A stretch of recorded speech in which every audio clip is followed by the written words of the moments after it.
Hey everyone, in this video we will talk about coordinate geometry.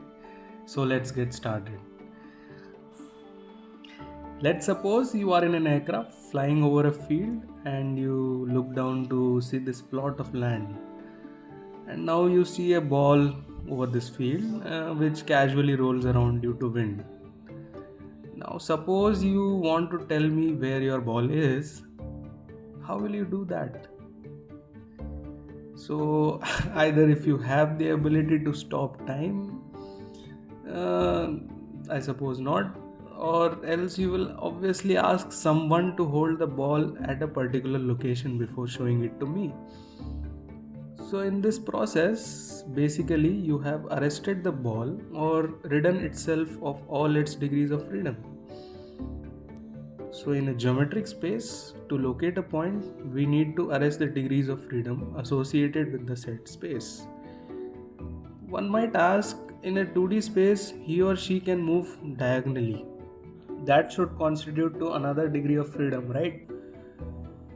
But diagonal motion is just a summation of horizontal and vertical motion. In fact, any motion on a 2D plane will always be a summation of horizontal and vertical movement. The name 2D space comes from 2 degrees of freedom or 2D. So, how do you constrain the degrees of freedom? First of all, you need references. Then you mark the origin, which is like the center of our plane of space. You then use these references to restrict the point's motion, maybe by giving rules such as the point should be 5 meters from x-axis and 3 meters from y-axis, and this will only yield one unique point. These dimensions 5 meters and 3 meters are what we call coordinates of the set point in the given 2D space with respect to the origin, which is very important. So what if only one constraint is given? In this case, the distance from x-axis is fixed or the y-coordinate is fixed.